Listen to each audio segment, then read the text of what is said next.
ಹಾಫ್ವೇ ಮಾರ್ಕ್ಗೆ ಹತ್ತತ್ರ ಬರ್ತಾ ಇದೆ ಪಶ್ಚಿಮ ಬಂಗಾಳದಲ್ಲಿ ಬಿಜೆಪಿ 148 ಅಲ್ಲಿ ಮ್ಯಾಜಿಕ್ ನಂಬರ್ 144 ಕ್ಷೇತ್ರಗಳಲ್ಲಿ ಬಿಜೆಪಿ ಮುನ್ನಡೆ. ಎಷ್ಟು ಪಶ್ಚಿಮ ಬಂಗಾಳ ಅಚ್ಚಲ್ಲ ಈಗ ಟ್ರೆಂಡ್ ನೋಡೋಕೆ ಬಿಜೆಪಿ ಇಲ್ಲಿ ಅಲ್ಲಿ ವಿಶೇಷ ಏನಂದ್ರೆ ಬಿಜೆಪಿ ಯಾವಾಗಲೂ ಅರ್ಬನ್ ಏರಿಯಾದಿಂದ ರೂರಲ್ ಏರಿಯಾ ಹೋಗುದು.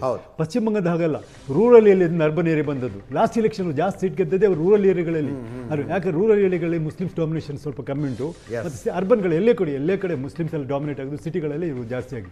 ಸೊ ಈ ಸಲ ಇಲ್ಲಿ ನೋಡುವಾಗ ಮುಸ್ಲಿಮ್ಸ್ ಓಟ್ ಡಿವೈಡ್ ಆದಕ್ಕುಂಟು, ಹಿಂದೂ ಓಟ್ ಆಗ ಒಂಥ ಪೊಲರೈಸೇಷನ್ ಆಗಿ. 2 ರೀಸನ್ಸ್ ಮೇನ್ಲಿ TMC ಇದು ಕಾಂಗ್ರೆಸ್ ಬಿಜೆಪಿ ಮುನ್ನಡೆಗೆ ಒಂದು ಪೊಲರೈಸೇಷನ್ ಸಿಕ್ಕಾಪಟ್ಟೆ ಆಗಿಬಿಟ್ಟಿದೆ ಅಲ್ಲಿ, ಹಿಂದೂ ಮುಸ್ಲಿಂ ಅಂತೇಳಿ. ಮತ್ತೊಂದು ಇವರು 3,000 ಕೊಡ್ತೇನೆ ಅಂತ ಹೇಳ್ತಾರೆ, ಜನಗಳು ಅದರಲ್ಲಿ ಆಕರ್ಷಣೆ ಆಗ್ತಾರೆ. ಯಾರು ದೀದಿ ಕೊಡ್ತಾ ಇರೋ 1,500 ರೂಪಾಯಿ, ಅಮಿತ್ ಶಾ ಹೋಗಿ ಅಲ್ಲಿ 3,000 ಕೊಡ್ತಾರೆ ಅಂತೇಳಿ, ಮೋದಿ ಅವರೇ 3,000 ಕೊಡು. ಯಾವಾಗಲೂ ಮೋದಿ ಗ್ಯಾರಂಟಿ ಅಂತ ಜನ ನಂಬಿಬಿಡ್ತಾರೆ, ಬೇರೆ ಯಾರು ಗ್ಯಾರಂಟಿ.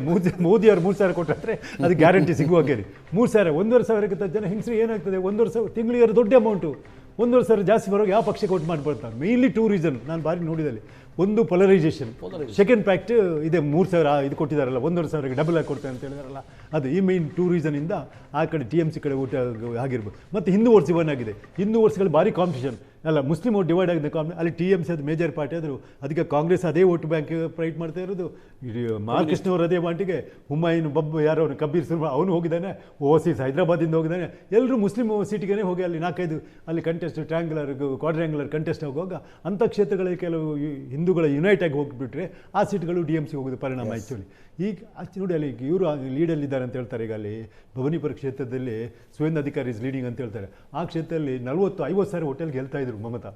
ಅಲ್ಲಿ ಮುಸ್ಲಿಂ ಇಲ್ಲ, ಅವ್ರ ಓನ್ ಕ್ಷೇತ್ರ ಕಾಳಿಗಾ ಟೆಂಪಲಲ್ಲಿ ಉಂಟಲ್ಲ ಅದೇ ಕ್ಷೇತ್ರ ಭವಾನಿಪುರ ಅಂತ ಹೇಳಿದರೆ, ನಾನು ನೋಡಿದ್ದೇನೆ ಆ ಕಲ್ಕತ್ತಾ ಏರಿಯಾ. ಬಟ್ ಅವರು 40,000-50 ಸಾವಿರ ಪ್ರತಿ ಎಲೆಕ್ಷನ್ ವಿನ್ ಆಗ್ತಾ ಇದ್ದವರು ಈ ಸಲ ಹಿನ್ನಡೆ ಅಂತ ಹೇಳಿದ್ರೆ ಏನು ಆಶ್ಚರ್ಯ. ಈಗ ಮುನ್ನಡೆಗೆ ಬಂದಿದ್ದಾರೆ, ಮಮತಾ ಬ್ಯಾನರ್ಜಿ ಮುನ್ನಡೆಯಲ್ಲಿದ್ದಾರೆ ಭವಾನಿಪುರದಿಂದ.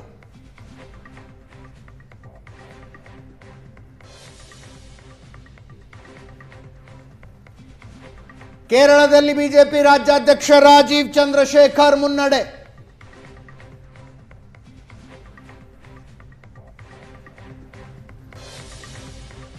ನೇಮಂ ಕ್ಷೇತ್ರದಿಂದ ಸ್ಪರ್ಧಿಸಿದ್ರು.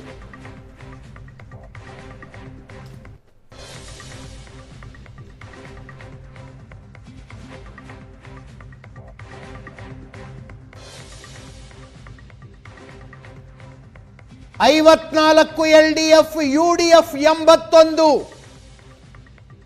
ಟ್ರೆಂಡ್ಗಳಲ್ಲಿ UDF ಹಾಫ್ವೇ ಮಾರ್ಕ್ ಅನ್ನು ಕ್ರಾಸ್ ಮಾಡಿದೆ. NDA 3 ಕ್ಷೇತ್ರಗಳಲ್ಲಿ ಮುನ್ನಡೆ.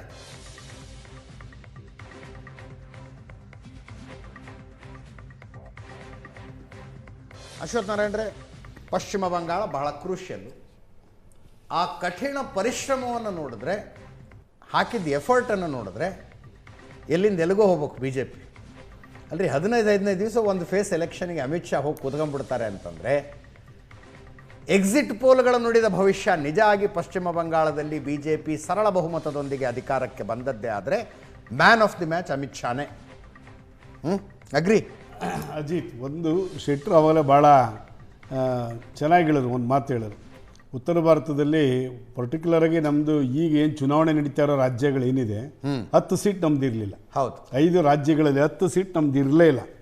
ಅಂಥದ್ರಲ್ಲಿ ಇವತ್ತು ನಮಗೆ ಲಾಸ್ಟ್ ಎಲೆಕ್ಷನಲ್ಲಿ ಒಂದು ಬೇಸ್ ಆಯಿತು, ವೆಸ್ಟ್ ಬೆಂಗಾಲಲ್ಲಿ ಒಂದು ಬೇಸ್ ಆಯಿತು. 77 ಸ್ಥಾನಕ್ಕೆ ನಾವು ಬರೋದ್ರಲ್ಲಿ ಮುಖ್ಯನೇ ಒಂದು ಬೇಸ್ ಪ್ರಾರಂಭ ಆಯಿತು ನಮಗಲ್ಲಿ 77. ಈ ಚುನಾವಣೆಯಲ್ಲಿ ಎಲ್ಲ ರಾಜ್ಯಗಳನ್ನು, ಅದು ವೆಸ್ಟ್ ಬೆಂಗಾಲ್ ಒಂದೆಲ್ಲ, ತಮಿಳುನಾಡು, ಕೇರಳ ಮತ್ತು ಪುದುಚೇರಿ, ಅಸ್ಸಾಂ ಬಿಡಿ, ಅದು ನಿರೀಕ್ಷೆ ಏನಿತ್ತು ಆ ಪ್ರಕಾರವೇ ಬಂದಿದೆ.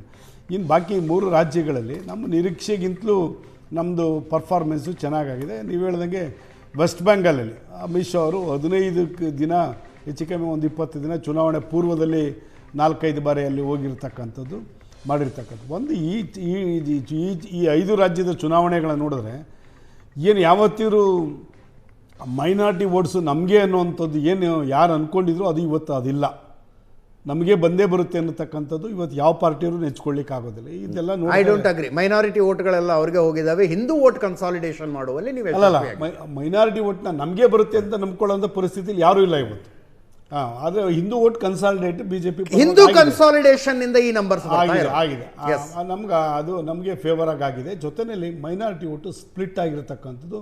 ಮೈನಾರಿಟಿ 120 ಕ್ಷೇತ್ರದಲ್ಲಿ, ನೀವು ಹೇಳಿದಂಗೆ 120 ಕ್ಷೇತ್ರದಲ್ಲಿ 30%ಗಿಂತಲೂ ಜಾಸ್ತಿ ಇರತಕ್ಕಂಥ ಮೈನಾರಿಟಿ ಕಾನ್ಸ್ಟಿಟ್ಯೂನ್ಸಿನಲ್ಲೂ ಬಿ ಜೆ ಪಿ ಲೀಡ್ ಬರ್ತಾ ಇದೆ ಅಂತ ಕೇಳಿದ್ರೆ ಅಲ್ಲಿ ಮೈನಾರಿಟಿನ ಏನಂತ ಕನ್ಸಿಡರ್ ಮಾಡ್ತೀರ ನೀವು?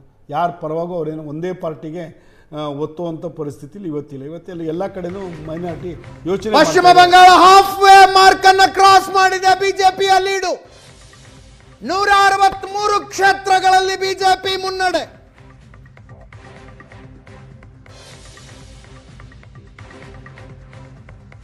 ಮ್ಯಾಜಿಕ್ ನಂಬರ್ ದಾಟಿದೆ ಬಿಜೆಪಿ. 163ರಲ್ಲಿ ಮುನ್ನಡೆ. ತೃಣಮೂಲ ಕಾಂಗ್ರೆಸ್ 114.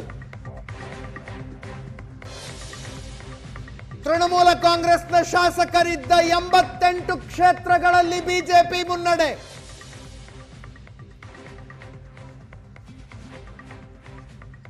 ತೃಣಮೂಲ ಕಾಂಗ್ರೆಸ್ನ 95 ಸಿಟ್ಟಿಂಗ್ ಎಂಎಲ್ಎಗಳ ಹಿನ್ನಡೆಯನ್ನು ಅನುಭವಿಸ್ತಾ ಇದ್ದಾರೆ.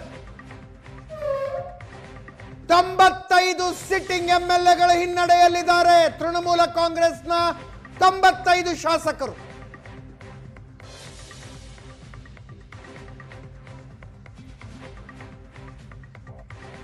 ಆರಂಭಿಕ ಟ್ರೆಂಡ್ನಲ್ಲಿ ಮ್ಯಾಜಿಕ್ ನಂಬರ್ ಅನ್ನು ಬಿಜೆಪಿ ಕ್ರಾಸ್ ಮಾಡಿದೆ.